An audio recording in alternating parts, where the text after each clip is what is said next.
On the way to the divorce hearing, I helped an elderly man on the bus. He asked to come with me to the courthouse, and the moment my husband saw him, his face went pale with terror. It turned out, that elderly man was, have you ever felt so utterly broken, so small, that you thought there was no way out? What if, on the very day you were meant to lose everything, a single act of kindness brought down the one person who tried to destroy you? Imagine facing the ultimate betrayal, only to witness your tormentor receive the most soul-crushing comeuppance right in front of your eyes. Today, I have a truly heart-touching story about how a moment of pure, sincere kindness can reshape a destiny. It's the story of a woman, looked down upon and dismissed by her own husband, who found an unexpected champion, all thanks to a tiny act of grace on a city bus. That morning, the sunbeams filtering through my kitchen blinds did absolutely nothing to warm my heart. My gaze was empty, fixed on a manila envelope lying silently on the dining table. It had the official seal of the Cook County Domestic Relations Division. My hands, they were shaking so violently as I reached for it, like my body already knew the bad news hidden inside. My heart hammered against my ribs, a frantic drumbeat of dread. It had been 3 weeks, since Gabe had even bothered to come home. Gabe, my husband, the man who once promised to be faithful in good times and bad, when we were both starting from nothing. He had completely changed. Ever since his career as a young attorney began to take off, his name becoming known around Chicago, his whole attitude had turned cold. He rarely answered my calls. He always had excuses about working late. But the final straw? Him just leaving without so much as a goodbye. With bated breath, I tore the seal. My eyes scanned line by line the printed words on the white paper. A summons for a divorce hearing. The date was set for tomorrow morning. My chest tightened as if the air had been sucked right out of the room. Tears fell, hot and heavy, wetting the paper that was now proof of my marriage's failure. The tears on my cheeks hadn't even dried when my phone buzzed. An incoming message. Gabe's name appeared on the screen. That name, it used to make me smile whenever I heard from him. Now, it just brought a stabbing pain to the pit of my stomach. I opened the message with fingers that were still trembling. You got the letter, right? Don't forget to show up tomorrow. I expect you to cooperate. Music. Don't make a scene and don't complicate things. It was so cold. No greeting, no courtesy. As if I were just a stranger he'd met on the street.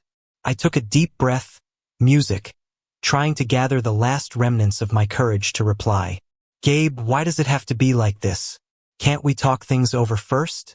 I have a right to know what I did wrong for you to divorce me so suddenly. It wasn't long before his response came. This time, the message was longer, but every single word was like a razor blade slicing through my heart. Music. Talk?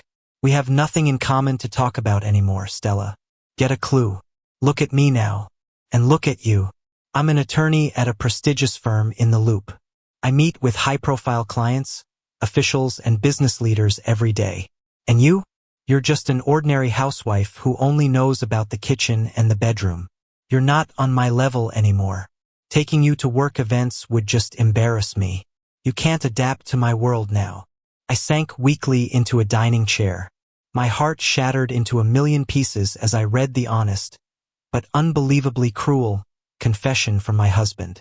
I remembered the hard times, before, when Gabe was still in law school and we had to share a single meal because his money was all spent on textbooks. It was me who worked extra hours, sewing clothes for neighbors late into the night to help pay for his tuition. It was me who always encouraged him when he failed his exams time and again when he almost gave up. You forgot who was with you from the very beginning. I wrote back, sobbing, the tears now flowing freely, impossible to hold back. Who sewed your first suit for your job interview? It was me, your wife. Don't talk about the past. Music? Gabe replied quickly, as if my words were just an annoying attack. That was a wife's obligation to serve her husband, and I've already paid you back by giving you food and a decent place to live all this time. Haven't I, so we're even? Listen carefully, Stella. At the hearing tomorrow, I want you to agree to all the divorce demands without objection. As for the marital assets, forget it. The house, the car, music, the savings. It's all in my name.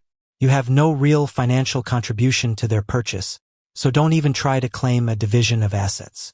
My jaw dropped. Seriously? How clever he was. The modest house we lived in? The down payment had come from my savings, from sewing day and night before Gabe became successful. But Gabe, music, this house? I didn't get to finish typing when my phone rang. Suddenly, it was him. Gabe. I answered with trembling hands. Music. Afraid but needing an explanation. Hello. My voice was hoarse and weak. Listen, Stella. Gabe's voice was loud, firm, and full of intimidation from the other end. Don't even try to fight this. I'm a lawyer. I know the loopholes. If you dare to claim any assets or complicate this divorce, I'll make sure you don't get a single penny. I'll expose all your faults in front of the judge. I'll make you a disgrace for life until no one even wants to be your friend. What faults, Gabe? I've served you all this time. I never did anything wrong. I sobbed, my heart aching at being accused of things I hadn't done. I can find your faults. That's my specialty, he shouted arrogantly. I can twist the facts until you look guilty. So, if you want a quiet life after the divorce, do as I say. Show up tomorrow, nod your head in front of the judge, sign music, and get out of my life. Just take your clothes. Everything else is mine. The call was disconnected. Unilaterally, I weakly placed my phone on the table. Music. The dining room felt so silent and oppressive. I looked around the modest house I had cared for with all my love for the past 5 years. The walls I had painted myself, the curtains I had sewn myself. Everything bore the mark of my hands. And now Gabe wanted to snatch it all away just because he felt music. I was no longer worthy of standing with him at the peak of success. A success achieved, by the way, thanks to my prayers and sweat as well. That pain slowly transformed into an oppressive weight crushing my chest. I felt so small, so helpless. My opponent was my own husband, a lawyer who understood the law and was skilled with words. What could a simple woman like me do? I had no lawyer I could afford. I didn't know any influential people. Yet, in the midst of that despair, I looked at my reflection in the sideboard mirror. My face was swollen, my eyes red and puffy. Should I just give up like this? I asked myself silently. Suddenly, I remembered my late mother's words. Be a strong woman and keep your dignity. No, I whispered softly, wiping my tears away harshly. I may be poor now.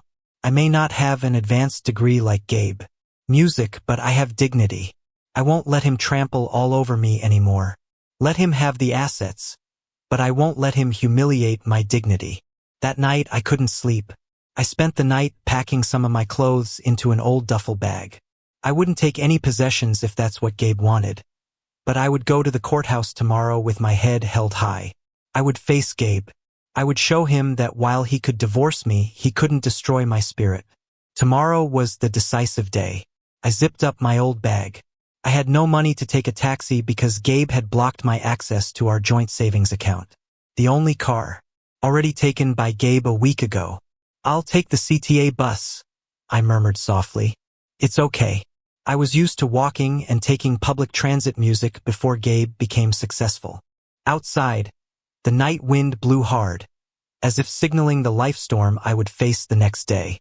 I closed my eyes, praying in my heart for God to give me the strength to get through that difficult day. Unbeknownst to me, God had already prepared a different scenario. A scenario that neither I nor Gabe could have ever imagined. A simple encounter the next morning that would change everything. The morning sun wasn't yet high in the sky, but its rays already felt scorching on my skin. Today was the day I dreaded most, but one I had to face, like it or not. I stood in front of the old mirror in my bedroom, adjusting a simple cream-colored scarf that had faded slightly from being washed. So music many times. It was the scarf Gabe had given me 5 years ago when he received his first paycheck as a paralegal. Back then, he had given it to me with a look full of love. But now, the item was just a silent witness to the drastic turn in my fate. I chose a modest long dress with a small floral pattern. I wore no jewelry. My wedding ring had been taken off and placed in the dresser drawer the night before. It felt too heavy to wear that symbol of a sacred union when that bond was about to be forcibly severed by law that day. I tried to cover my swollen face with a little powder, though the dark circles from crying all night couldn't be completely hidden. I left the tract house that had been my castle until now. I closed the door carefully. The key to this house might soon have to be handed over to Gabe, according to his threat yesterday. Just take your clothes. Everything else is mine. Those words echoed again, making my stomach ache. As my feet stepped past the gate, I saw a few neighbors gathered by their mailboxes not far from my house. I tried to lower my head, hoping to pass without drawing attention, but that hope was in vain. "Hey, there's Stella," one of the women whispered, just loud enough to be heard. "All dressed up so early. Where could she be going?" "They say she's going to her divorce hearing," another neighbor said with an obvious gossipy tone. "Poor thing, and her husband is such a successful lawyer. His cars are always new, and his wife has to walk to the courthouse. I wonder if Stella did something wrong to get divorced like this." "Could be. Rich people usually look for someone on their level. Maybe Stella didn't take care of herself. That's why her husband found someone prettier." Those sharp words pierced my ears. I felt like screaming to defend myself, to tell them that I had sacrificed my youth, my smooth skin, and my energy to support Gabe's career until he succeeded. That I didn't take care of myself, not out of laziness, but because I saved the household money to buy Gabe expensive shoes, so he wouldn't be embarrassed when meeting clients. But I chose to remain silent. My tongue was paralyzed. I just quickened my pace, leaving the group of neighbors who were watching me with contempt. The walk to the bus stop was quite long, about half a mile from my neighborhood. I walked along the dusty sidewalk. Private cars zipped past me. The luxury cars that passed reminded me of the car Gabe used to drive. Before, I would sit in the passenger seat, listening to him talk about the cases he'd won. Now I was just a pedestrian, marginalized by the sun's heat and the road's dust. The heat and dust started to make cold sweat drip down my temples. However, the fear in my chest was far more unsettling than the weather. The image of the cold, formal courtroom haunted me. I imagined Gabe sitting there in his expensive suit, accompanied by his well-spoken lawyer colleagues, ready to tear my dignity to shreds with legal arguments I didn't understand. What if I say the wrong thing? I thought anxiously. What if the judge believes all of Gabe's lies? What if they really throw me out without a penny? Where will I live then? That fear was like a monster slowly devouring my courage. I clutched the strap of my bag tightly. I felt so small, like an ant about to face an elephant. Gabe had everything: money, status, legal knowledge, and connections, while I only had my honesty and the remnants of faith that God doesn't sleep. Upon reaching the bus stop, I sat on the metal bench that was already starting to rust. I waited for the city bus headed for the Cook County Courthouse. Around me, people were busy with their own lives. Some glued to their phones, some lost in thought, some sleeping off the exhaustion of a night shift. In the midst of that crowd, I felt utterly alone. There was no hand to hold for strength. There was no shoulder to lean on. A gleaming black sedan drove slowly past the bus stop. Its windows were tinted, but I recognized the license plate. It was Gabe's car. My heart seemed to stop. Music. The car glided smoothly, weaving through traffic with arrogance, while I still had to wait for the old, late bus. The difference in our fates was starkly displayed before my eyes. Gabe was moving forward in comfort, music, while I had to struggle just to get to the place where my destiny would be decided. Dear God, I prayed in my heart, my teary eyes staring at the asphalt. If this separation is the best path, then strengthen my heart. Don't let me break down in the face of Gabe's arrogance. Give me just one sign of your help today so I don't feel so alone. Not long after, the city bus I was waiting for finally appeared around the corner. Black smoke billowed from its exhaust pipe. The bus was completely packed. The driver shouted for passengers. I took a deep breath, strengthening my legs to stand up. I prepared to squeeze in, bracing myself for an uncomfortable journey. As uncomfortable as the life journey I was currently on. I boarded the bus, unaware that my prayer from moments ago was about to be answered in the most unexpected way inside that crowded public vehicle. The atmosphere inside the city bus was suffocating. The air was a mix of passenger sweat, stale cigarette smoke clinging to clothes, and road dust coming in through the open windows. I stood squeezed between a man carrying a large sack and a group of loud students. My legs were beginning to ache from having to keep my balance every time the bus accelerated or braked sharply. The driver seemed to be chasing a daily quota, recklessly maneuvering the old vehicle without any regard for the passengers' comfort.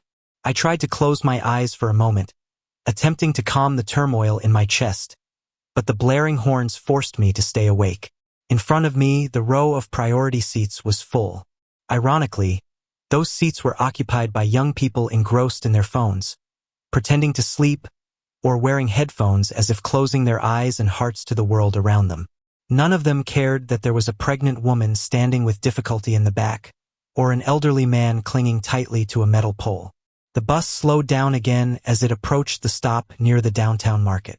The stuck hydraulic door creaked open with a harsh squeal. "Come on!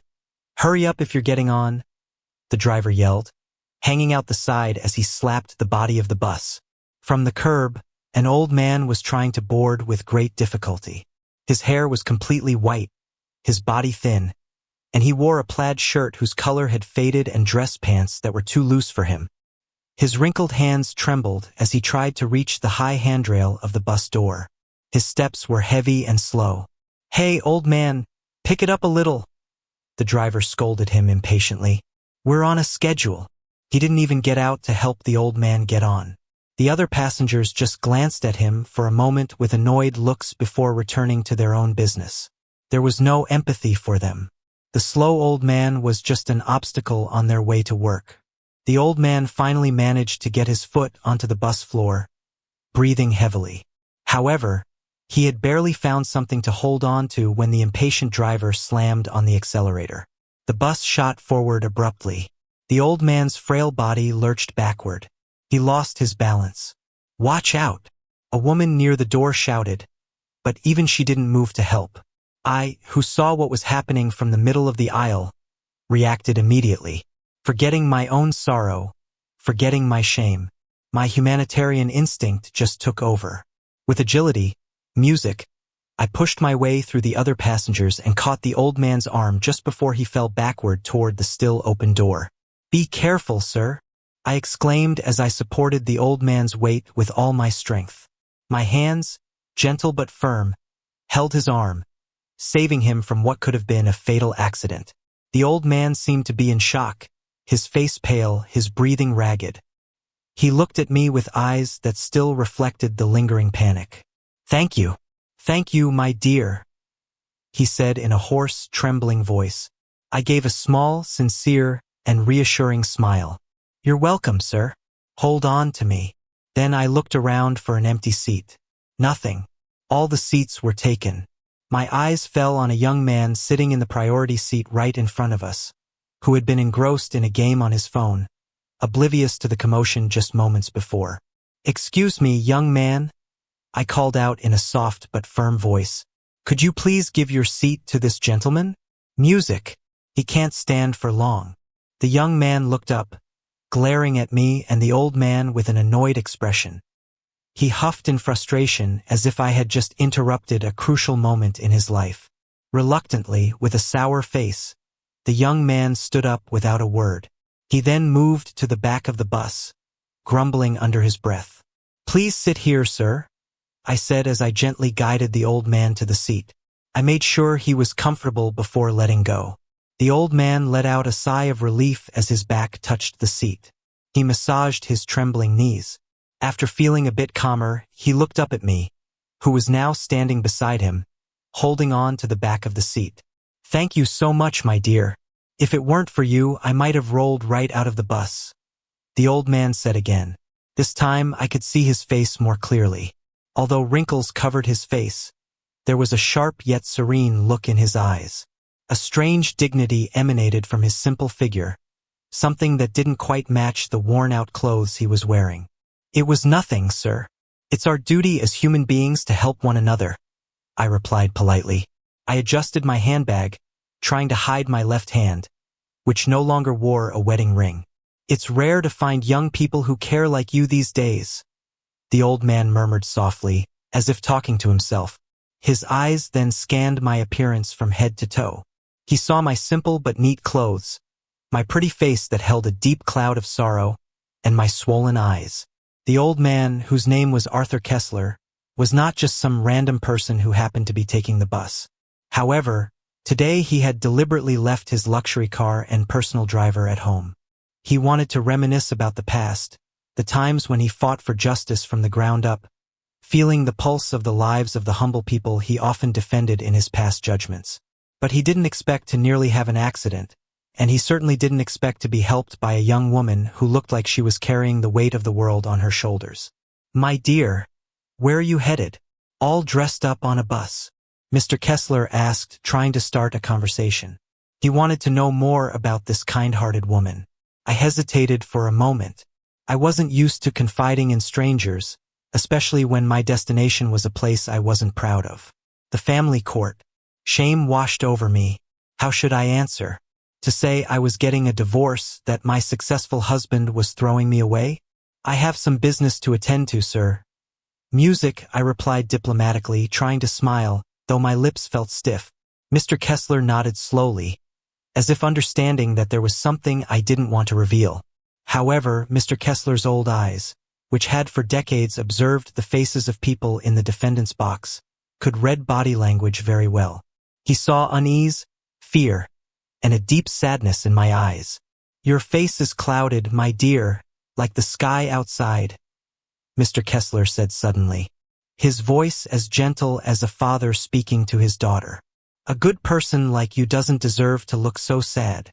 That simple sentence, for some reason, struck a chord in my heart. The defenses I had built up since morning slowly crumbled in the middle of the noisy bus and indifferent crowd.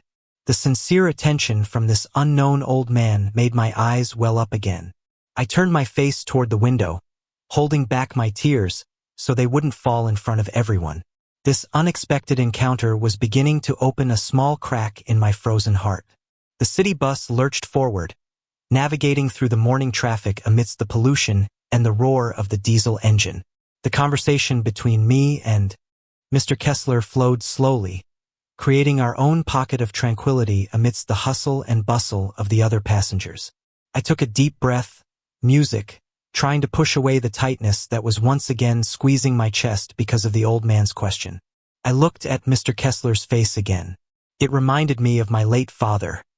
Serene, full of the lines of experience, and radiating a sincerity that was hard to find in this big city. I didn't know what prompted me, but my walls of defense gradually came down. Maybe it was because I was tired of keeping everything to myself.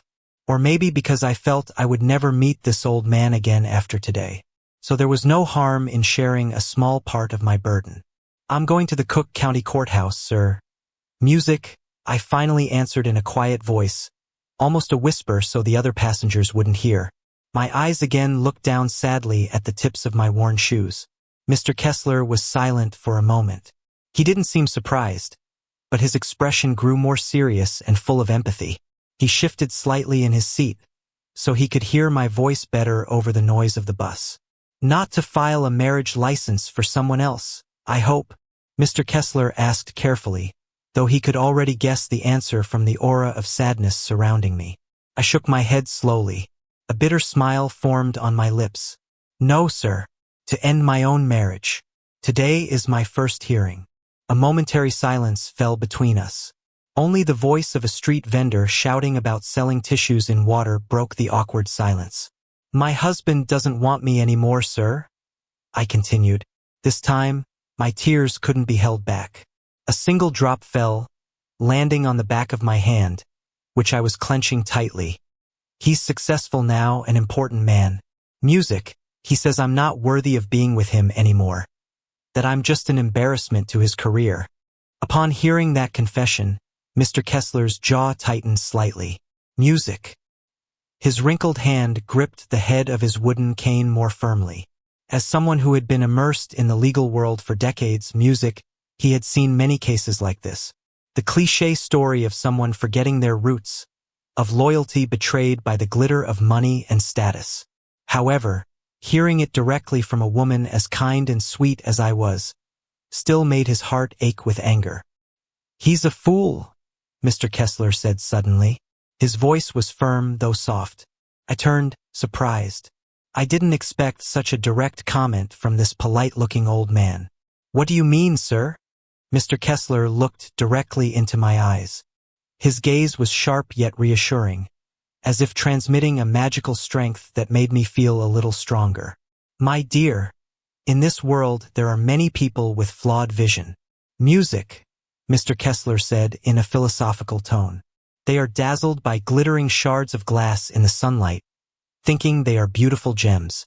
To chase after those pieces of glass, they are willing to throw away the genuine diamond they had held tightly for years. Your husband is one of them.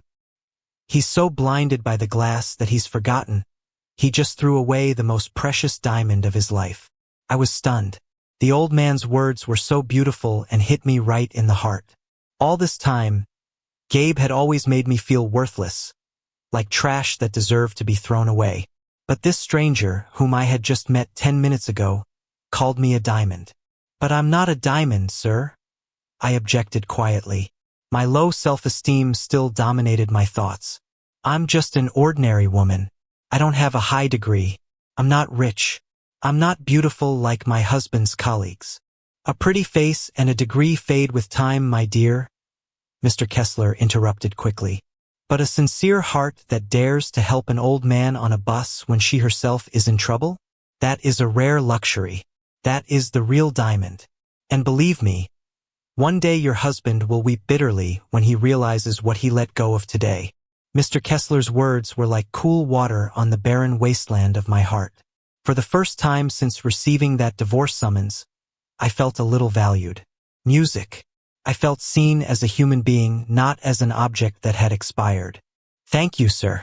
You are very kind," I said sincerely as I wiped the last of the tears from my cheeks. "I pray that your children will always cherish you because you are a very wise person." Mr. Kessler smiled mysteriously at that blessing. He neither confirmed nor denied it, just gently patted my hand, which was resting on the seat back. "Save your tears, my dear. Don't cry for someone who doesn't know your worth. Lift your head. You did nothing wrong. Let the world see that you are strong." Not long after, the bus driver shouted loudly, "Courthouse, Domestic Relations Division. Anyone getting off? Get ready." I was startled. The short journey had passed so quickly. My heart began to pound again as I realized I had arrived at the battlefield. "I have to get off here, sir," I said politely as I said my goodbyes. I quickly stood up and out of reflex extended my hand again to Mr. Kessler. "Where are you getting off? Let me help you move to the side so you'll be more comfortable if more passengers get on." Mr. Kessler also stood up slowly, holding my hand for support. "I'm getting off here too, my dear." I frowned, puzzled. "You have business at the court too?" "Yes, I have a small matter to attend to. I thought I'd walk with you," Mr. Kessler replied calmly as he shuffled toward the exit door. "Oh, please don't trouble yourself, sir. You must be tired," I said, feeling awkward. "It's no trouble. On the contrary, I want to make sure you walk in there with your head held high. Consider it my way of paying you back for helping me earlier," Mr. Kessler said stubbornly, but with a hint of humor. The bus stopped in front of the imposing courthouse building, which felt cold to me. I got off first, then patiently helped Mr. Kessler down the rather high steps of the bus. We were now standing on the sidewalk, looking at the entrance of the building, where the fate of my marriage would be decided. The sun was getting hotter, but Mr. Kessler's presence beside me gave me a strange sense of calm. I no longer felt like I was facing the world alone, even though I was only accompanied by an old man I had just met. Felt much better than arriving alone like a loser. I took a deep breath, filling my lungs with new courage. Together with Mr. Kessler, I walked through the courthouse doors, ready to face Gabe and all his arrogance. Unbeknownst to me, the old man's small steps beside me were about to cause a huge stir inside that building. Very soon, The Cook County Courthouse building stood solid with large pillars rising as if to affirm that this was where all sacred vows would be tested and decided by the judge's gavel. I entered the building's courtyard with my heart pounding uncontrollably. The air around felt heavy, perhaps from the aura of sadness and anger from the dozens of couples who came here with the intention of separating. Beside me, Mr. Kessler walked, slowly but steadily. His wooden cane tapped against the ceramic floor of the lobby with a regular rhythm. Our contrasting appearance drew the attention of a few people. I, a young woman with a puffy face and simple clothes, walked alongside an old man whose clothes looked worn and out of place in such an elegant government building. Upon reaching the reception desk, I stopped. I felt uncomfortable dragging this man I had just met into the embarrassing drama of my marriage. Mr. Kessler had already been too kind by walking with me from the bus. "Music, sir. Thank you so much for accompanying me this far," I said softly, turning to face Mr. Kessler. "If you have other business to attend to, please go ahead. I don't want to trouble you by having you wait for my hearing, which might take a long time. Besides, the atmosphere here isn't very pleasant for an older person." Mr. Kessler smiled slightly. The wrinkles at the corners of his eyes crinkled kindly. He didn't move an inch from his spot. "Stella, an old man like me has plenty of free time. It's lonely at home with no one to talk to. Besides, it's hot outside. It's cool and air-conditioned in here. Let me just sit in the waiting area for a while. It'll give my legs a rest." I looked at the old man doubtfully. "But sir, when my husband arrives, I'm afraid he might speak rudely. I don't want you to be offended or yelled at as well. My husband can be a bit short-tempered when he doesn't get his way." Mr. Kessler's face became a little more serious, though his smile hadn't completely disappeared. He gently patted the back of my hand. "That's precisely why I want to be here. I want to see for myself what kind of man would dare to waste a woman as polite and good as you. Don't worry about me. This old man has seen a lot in his life. The shouting of a young man isn't going to give me a heart attack." Hearing Mr. Kessler address me so respectfully touched my heart. There was a sincere respect in the way he spoke to me, something that had long vanished from Gabe's lips. I finally nodded in resignation, but inside I felt relieved. Honestly, I was afraid to face Gabe alone. Mr. Kessler's presence, even as just a stranger sitting silently, gave me a bit of security. It felt like being accompanied by a father ready to defend his daughter. "All right then, sir. Let's sit in the waiting area over there," I invited. We walked toward the row of waiting chairs lined up in the corridor leading to the main hearing room. Some people looked at us with questioning expressions. A security guard even eyed Mr. Kessler suspiciously because his appearance was considered unkempt. However, Mr. Kessler walked with his chin up, indifferent to the dismissive looks from others. He had a strange self-confidence, as if this building were his own home. As we sat down, I kept fidgeting with the hem of my dress. My eyes darted around anxiously, searching for Gabe. The fear was still there. The image of Gabe arriving in his designer suit, with his overpowering cologne and hurtful words, made my stomach churn. "Stay calm, my dear," Mr. Kessler whispered from his seat beside me. He seemed to be able to sense the anxious turmoil in my chest. "Take a deep breath. Don't let him see you tremble. If you look weak, it will only make him feel more victorious." I followed his advice. I took a deep breath, trying to control my racing heart. "Did you ever go through something like this before?" I asked quietly, trying to distract myself with conversation. Mr. Kessler gazed into the distance, contemplating the painting of the scales of justice on the opposite wall. "I've seen thousands of people cry in buildings like this, my dear. I've seen some cry with regret, some with pain, and some with joy at being freed from suffering. Divorce is certainly painful, but sometimes it's the gateway to true happiness. God breaks your heart today, perhaps to save your soul in the future." Those wise words once again penetrated deep into my soul. I felt that the old man beside me was no ordinary person. His way of speaking was too refined for just a regular bus passenger. But I didn't dare ask more about who Mr. Kessler really was. For me, it was enough that Mr. Kessler was my guardian angel today. Case number 15. the petitioner and respondent. Please prepare. The voice from the loudspeaker echoed down the corridor. I flinched. That wasn't my case number. But the voice reminded me that my hearing time was drawing closer. I glanced at the wall clock. It was almost 9 a.m. Gabe should have arrived by now. Suddenly, music. From the direction of the main entrance came the sound of dress shoes clicking sharply on the floor.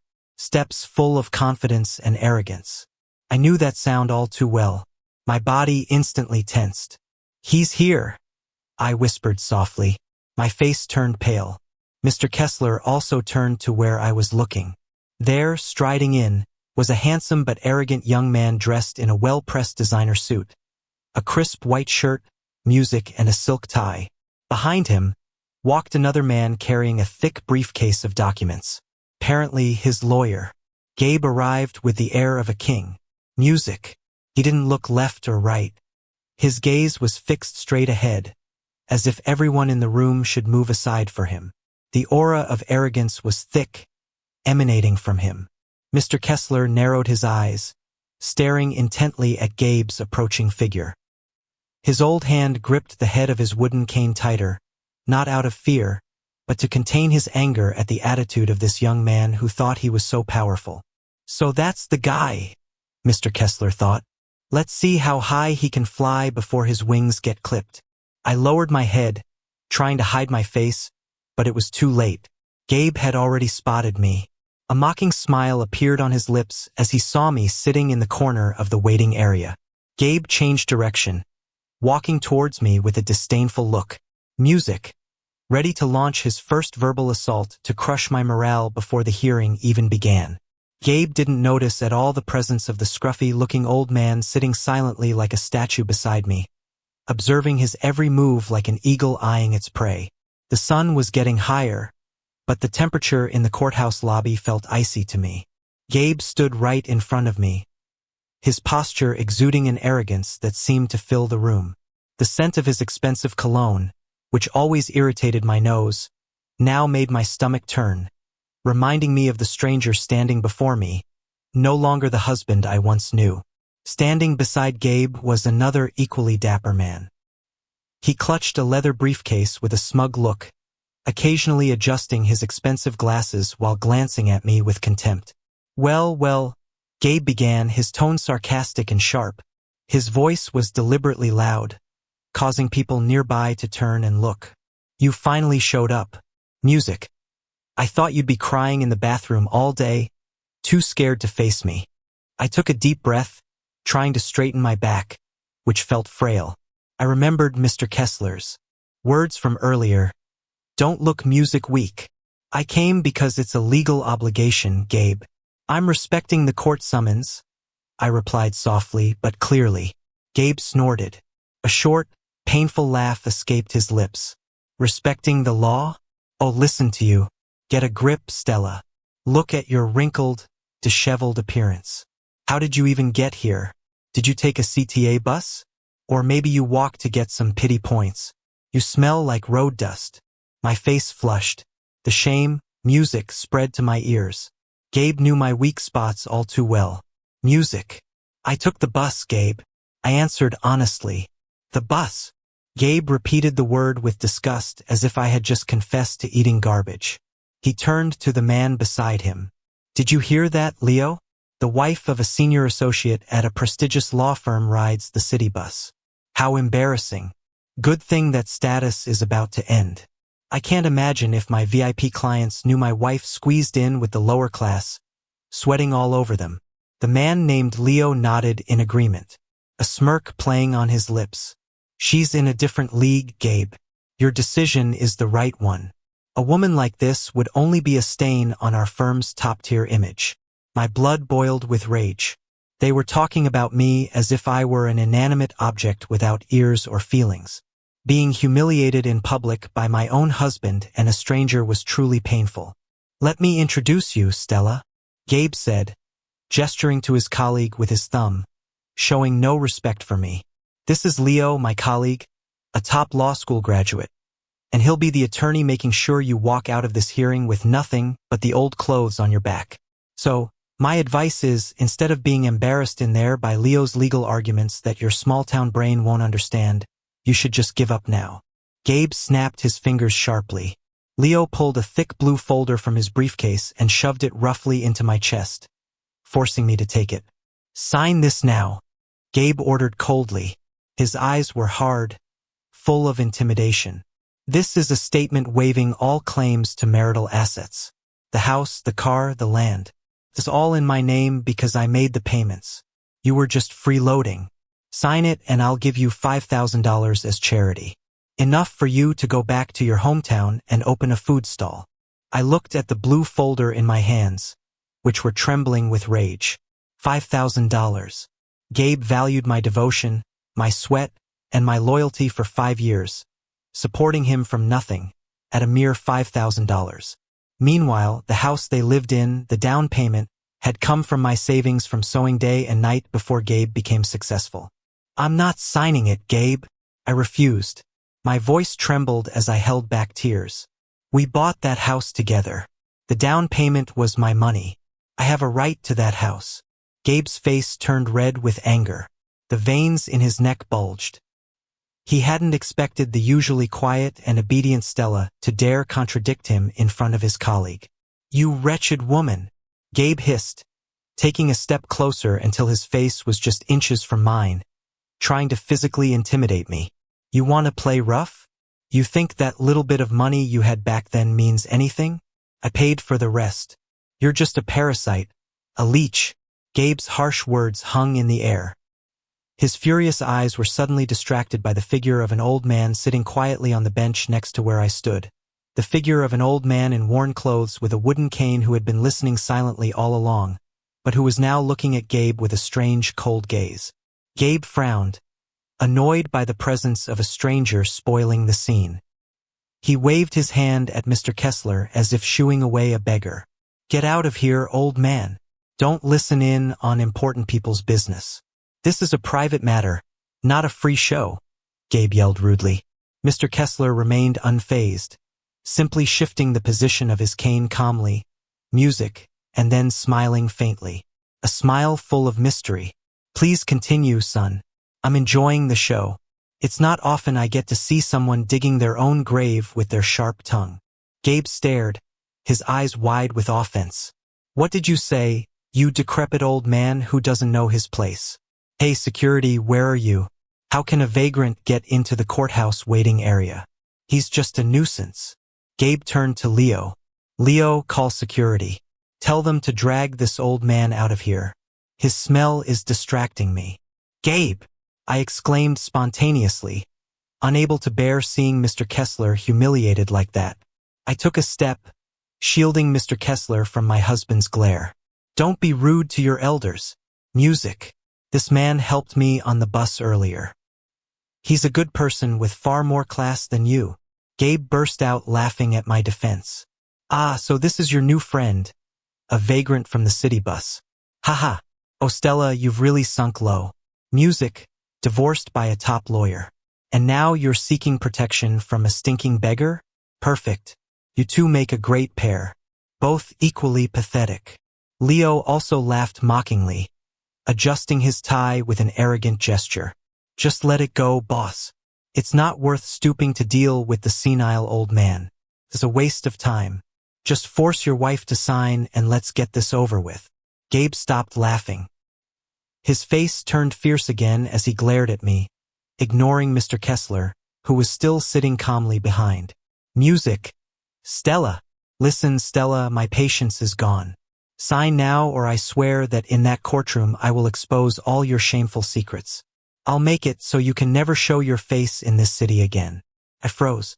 My tears streamed down my face. I felt so small in the face of Gabe's power. Behind me, Mr. Kessler slowly stood up.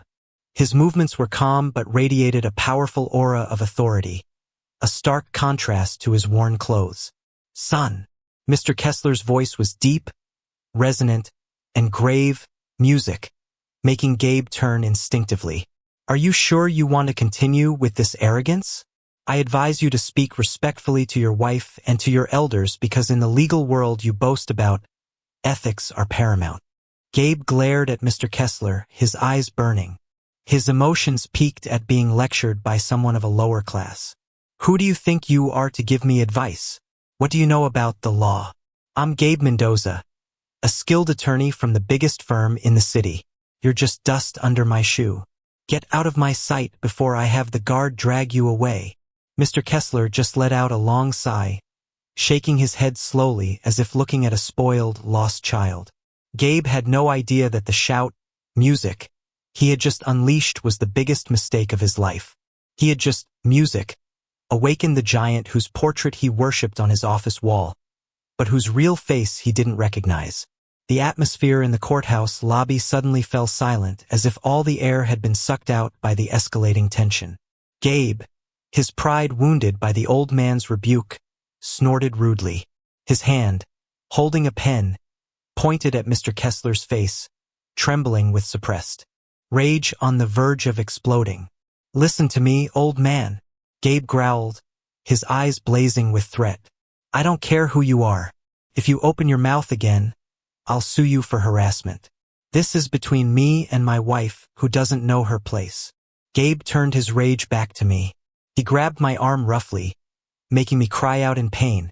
Gabe, you're hurting me. I whimpered, trying to pull away from his grip. Sign it now.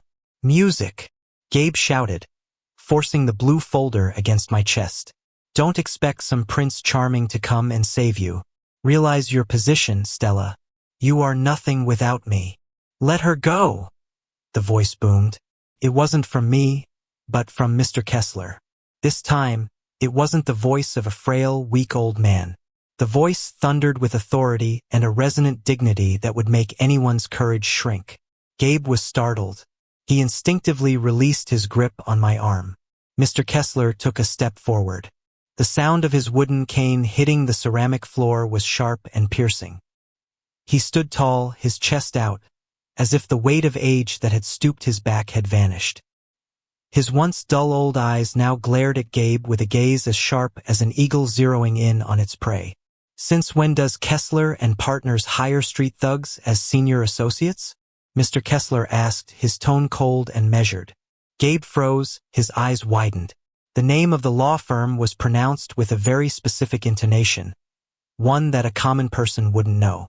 Kessler and Partners was his workplace, one of the most prestigious law firms in the country. How do you know the name of my firm? Gabe stammered.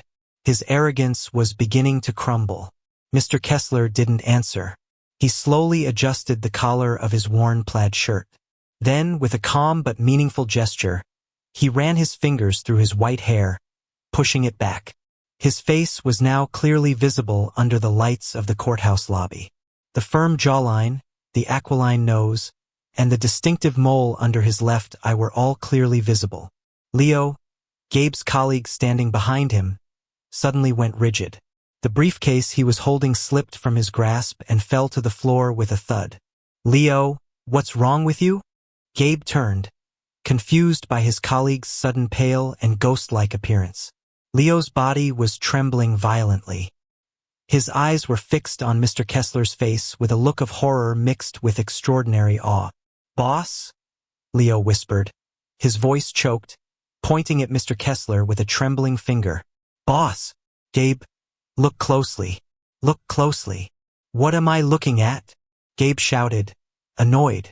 He turned back to look carefully at the old man in front of him. It was then that time seemed to stand still for Gabe. His eyes scanned the old face.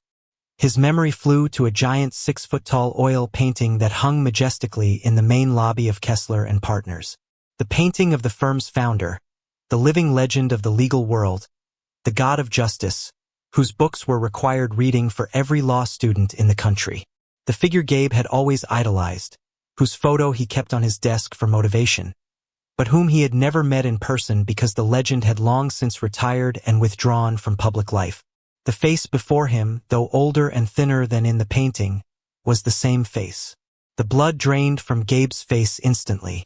His face, once red with anger, now turned as white as a sheet of paper. His legs felt weak like jelly. Cold sweat, as large as beads of corn, began to form on his forehead. His heart, which had been pounding with emotion, now throbbed with sheer terror. "Mr. Kessler?" Gabe whispered, his voice almost inaudible, swallowed by an overwhelming fear. Mr. Kessler smiled faintly, but it wasn't the kind smile from the bus. It was the cold smile of a supreme judge ready to deliver a death sentence. "It seems your eyes aren't completely blind, Gabe Mendoza," Mr. Kessler said calmly, using Gabe's full name with precision. "I thought you had forgotten the face of the founder of the place where you make your living." Gabe's world collapsed in an instant. His knees trembled so badly that he had to grab the back of a chair to keep from falling. The scruffy-looking old man he had insulted as a vagrant, whom he had called smelly, whom he had tried to kick out like a dog, was Professor Arthur Kessler, the sole owner of the law firm where he worked, the person who held absolute control over his career and his future. I, standing beside Mr. Kessler, watched the drastic change in confusion. I saw my husband, who moments ago was as fierce as a lion, now shrink into a terrified mouse. "Gabe, what's wrong?" I asked innocently, not understanding the situation. Gabe couldn't answer. His tongue was paralyzed, his throat tight. Leo, being the first to react, immediately bowed deeply, almost at a 90-degree angle to Mr. Kessler. His posture was filled with exaggerated fear and respect. "I'm so sorry, Professor. I didn't recognize you in those clothes. Please forgive my rudeness, Professor. I was just brought here by Gabe. I don't know anything." Leo stammered in a panic, trying to immediately wash his hands of the situation to save himself. Mr. Kessler didn't glance at Leo.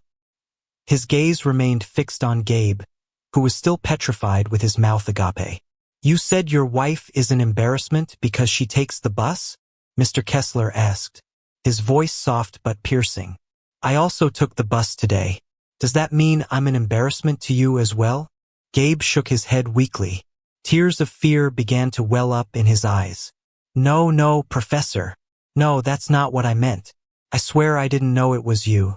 I swear, Professor. If you had known it was me, you would have kissed my feet." "Music. Is that it?" Mr. Kessler interrupted sharply. "But because you thought I was a poor person, you felt you had the right to trample on me. Is that the mentality of the lawyers I've trained at my firm?" Mr. Kessler's voice rose at the end of the sentence, echoing in the room. Gabe felt as if he had been struck by lightning on a clear day. If Professor Kessler testified against him, it would all be over. There wasn't a judge in the country who would dare to contradict the credibility of an Arthur Kessler. Not only would he lose the divorce hearing, but Gabe's career as a lawyer would also be shattered. His name would be blacklisted throughout the entire legal community. "Professor, please don't do this." Gabe suddenly dropped to his knees on the cold lobby floor, his pride completely destroyed. He hugged Mr. Kessler's legs, sobbing uncontrollably. "I'm begging you, Professor. My career, my future. Don't destroy me, Professor. I'll withdraw the petition. I'll cancel the divorce. I'll go back to Stella. Please, Professor." The scene was truly pathetic and at the same time, profoundly satisfying for anyone watching. Gabe, who had arrived like a king just moments ago, was now begging at the feet of the person he had insulted. I looked away. I couldn't bear to watch, but I also felt disgusted by my husband's insincerity. Gabe was pleading not out of love for his wife, but out of fear of becoming poor and losing his position. Mr. Kessler looked down coldly at Gabe, groveling at his feet. He was unmoved. He slowly shifted his foot, breaking free from Gabe's grasp. "It's too late for theatrics, Gabe," Mr. Kessler said coldly. "You're begging not because you regret hurting your wife, but because you're afraid of losing your world. Your wife deserves her freedom today. She deserves to be free from a leech like you. Get up. Don't humiliate yourself further. We're going to finish this in front of the judge like a man, as a man responsible for his actions should." Mr. Kessler then turned to me, music, extending his wrinkled but steady hand. "Come on, Stella. Let's go inside. Don't be afraid. Justice is on your side." Music took the offered hand. My eyes filled with tears of emotion. I walked into the hearing room with my head held high, accompanied by the legal legend. Meanwhile, Gabe, with faltering steps and an empty soul, dragged his feet behind us into the courtroom, which was about to become the tomb of his own arrogance. Hearing room number 3 felt much colder and more oppressive than usual. The faded white walls and rows of long wooden benches were silent witnesses to the tension hanging in the air. At the petitioner's table, Gabe sat slumped over. His proud, straight posture was gone. His face was pale. His eyes stared blankly at the still empty judge's bench. Cold sweat continued to bead on his temples, even though the room's air conditioning was humming loudly. Beside him, Leo, the usually smooth-talking and cunning lawyer, now sat as stiff as a wax figure about to melt. He didn't even dare to open his briefcase. Leo knew very well that both of their careers were on the line in this room.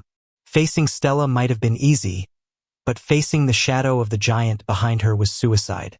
On the other side, at the respondent's table, I sat calmly. My hands were folded in my lap. Next to me sat the figure of Mr. Kessler. Although he was only wearing a worn plaid shirt and faded dress pants, the aura of dignity he radiated made the simple wooden chair feel like a king's throne. Mr. Kessler sat upright, both hands resting on his wooden cane. His eyes were closed for a moment, as if he were meditating, waiting for the battle to begin. The bailiff called the court to order. The side door opened. 3 judges in black robes and white ties entered the room. Everyone present stood up. The presiding judge, a middle-aged man with thick glasses and a stern face, walked to the center chair. However, as his eyes scanned the room before sitting down, he suddenly paused. The presiding judge's eyes locked onto the figure of the old man at the respondent's table. He squinted, making sure he wasn't mistaken. A second later, his stern face changed to an expression of shock mixed with extraordinary respect. He recognized him. It was his former dissertation advisor, a retired Supreme Court justice whose integrity was internationally renowned. Professor Kessler, the presiding judge murmured, his voice clearly audible in the silent room. The 2 associate judges also turned in surprise. Then, instinctively, they slightly inclined their bodies toward the respondent's table, a gesture of respect rarely seen in a courtroom. Mr. Kessler opened his eyes, smiled faintly, and then gave a calm, dignified nod. Please proceed with your noble duty, Your Honor. Consider me not here. I am just an old man accompanying an acquaintance in her search for justice. The phrase, consider me not here, had precisely the opposite effect. Mr. Kessler's presence completely changed the atmosphere in the room. The presiding judge swallowed hard, aware that this hearing was being directly supervised by the Grandmaster himself. The standard of justice in this room suddenly rose to the highest level. There would be no room for foul play. Very well, Professor. Thank you for your presence. It is an honor for us, the presiding judge replied, his voice slightly nervous but polite. He then glared at Gabe, his look seeming to say, "Are you trying to get yourself killed? Daring to go against someone protected by him." The presiding judge struck the gavel 3 times. The hearing is now in session. Mr. Gabe Mendoza. The presiding judge's voice was grave and authoritative. In the petition you filed, it states that you are seeking a divorce on the grounds of incompatibility, and you are also claiming full control of all marital assets, alleging that your wife, Mrs. Music Stella, has no financial contribution. Do you stand by this petition? The room fell silent. All eyes turned to Gabe. Gabe tried to open his mouth, but his voice was stuck. His tongue felt paralyzed. He glanced sideways at Mr. Kessler. The old man wasn't looking at him, just staring straight ahead calmly. But Gabe Music knew that one wrong word out of his mouth, one more lie told in front of his master's master, and it would be over for him. Mr. Kessler could easily destroy his reputation with a single phone call to the Bar Association. Leo nudged Gabe under the table, signaling his panic. "Withdraw, boss. Withdraw the petition. Don't be crazy." Leo's body language screamed. Gabe trembled. Music. He remembered Mr. Kessler's threat in the lobby. Your integrity is zero. If he insisted on impoverishing Stella in front of Mr. Kessler, he wouldn't just lose respect. He would lose his future. The law firm where he worked was owned by Mr. Kessler.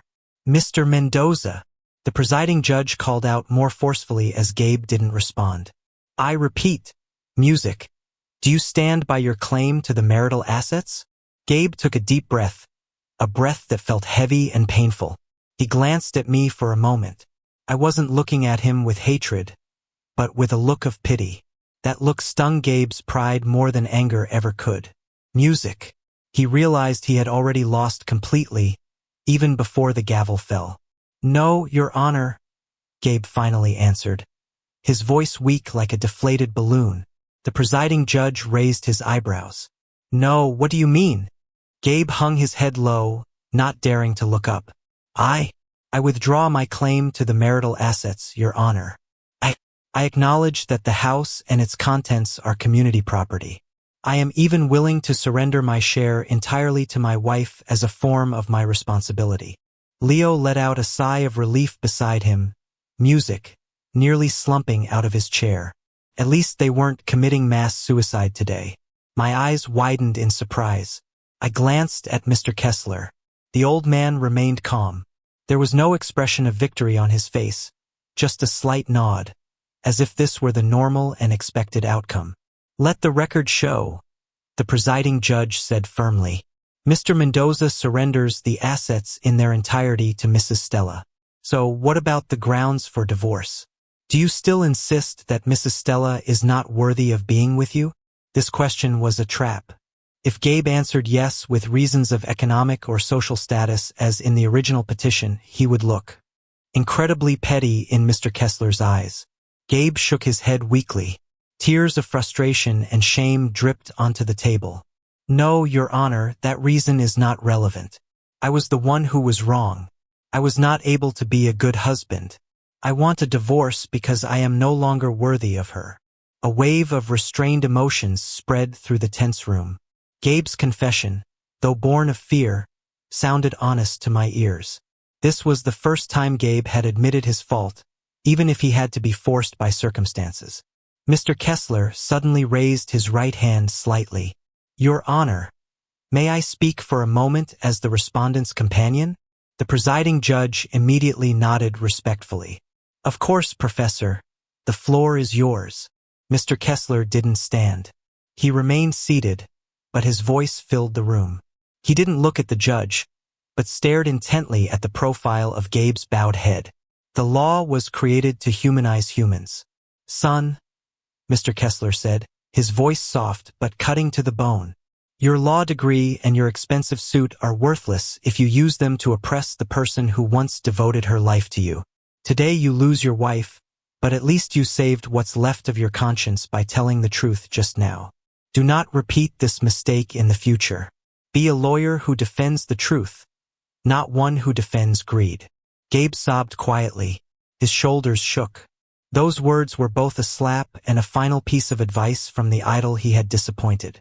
The shame he felt today would be etched in his memory for life, becoming a nightmare he would never forget. Thank you, Professor, the presiding judge said quietly. He then reasserted his authority. Very well, since the petitioner has admitted his fault and surrendered his rights to the assets, and both parties agree to separate. The court will now proceed to read the judgment immediately. I listened to every word from the judge's mouth with mixed feelings. Relief, sadness, but also a profound sense of liberation. I wouldn't be left destitute. I wouldn't be humiliated. Instead, I had watched my arrogant husband crumble in remorse. When the gavel struck 3 times, finalizing the divorce decree, I felt as if a 1,000-ton weight had been lifted from my shoulders. I turned to the side, looking at Mr. Kessler's old, serene face. Thank you, sir, I whispered, my eyes filled with tears. You didn't just help me on the bus. You saved my life. Mr. Kessler smiled, patting the back of my hand. It wasn't me, my dear. It was your own kindness that saved you. I was just an instrument. Across the table, Gabe slowly stood up. He didn't dare look at me, let alone Mr. Kessler. He nodded to the judge with a trembling hand. Then he walked quickly out of the room without looking back, followed by a stumbling Leo. Gabe left carrying a crushing defeat and a shame that would haunt his career forever. Meanwhile, I remained seated, upright, ready to embrace a new chapter of my life with my head held high. The trial of conscience had been won by honesty. The hearing room door slowly closed behind music, leaving all the bitterness of the past inside. The sound of Gabe's hurried footsteps faded down the corridor as he fled from his own shadow. The man who had arrived this morning with his head held high, full of arrogance, now disappeared around the corner. His shoulders slumped, not daring to glance back at me even once. Leo, his lawyer, followed at a distance, as if he no longer wanted music to be associated with the loser who had just been humiliated by his own mentor. I let out a long sigh. The air outside the hearing room felt much fresher, as if the oxygen supply that had been blocked in my chest was now flowing freely again. I was no longer the unvalued wife of a successful lawyer. I was now a free woman who had successfully defended her rights, her dignity, and her home, all earned through her own sweat. "Are you at peace now, my dear?"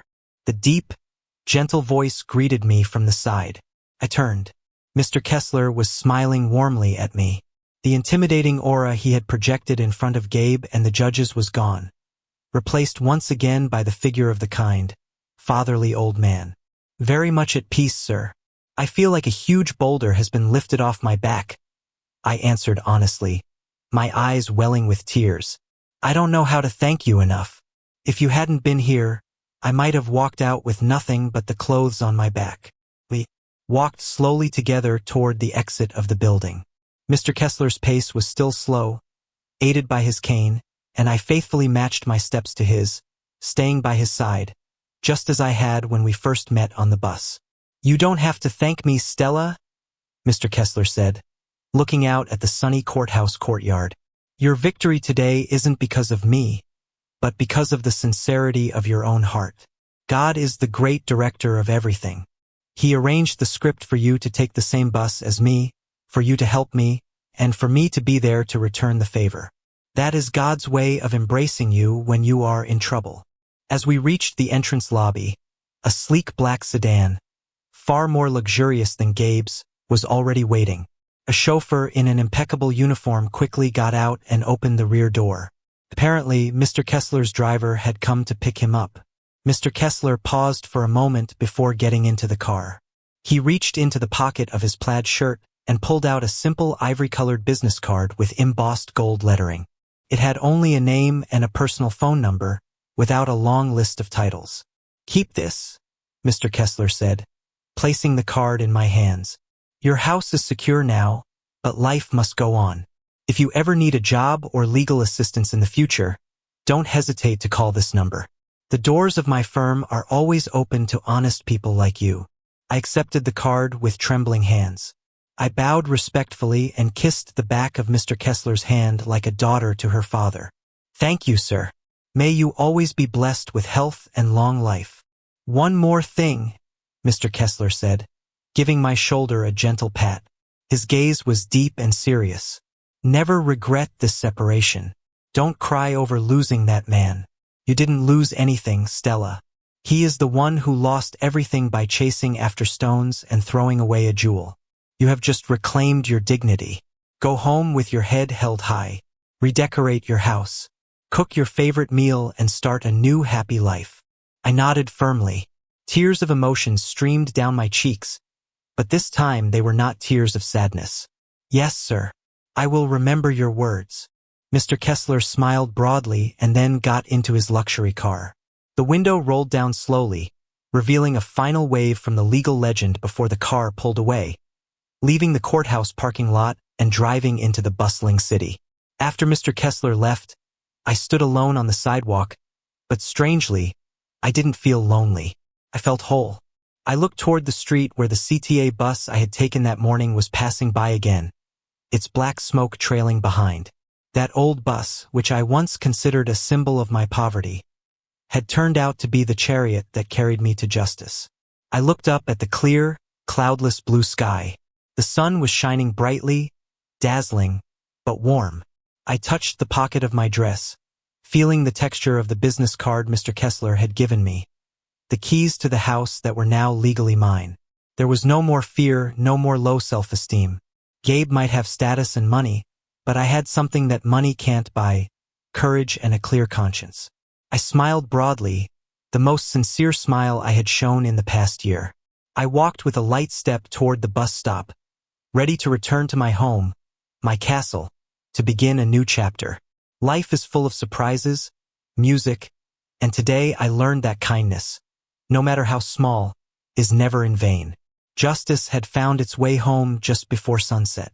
The moral of the story is that kindness and good character are the best investments, ones that never yield a loss. Never look down on others based on their outward appearance. And never be afraid to do good, even when you are facing hardship yourself. In the end, integrity and a sincere heart will always triumph over arrogance and the highest positions. God never sleeps when counting the deeds of his children. And to all of you who have made it this far, I really want to know, what would you have done in my place? Have you ever faced something like this? Tell me what you think. I'm genuinely curious to hear your thoughts in the comments below.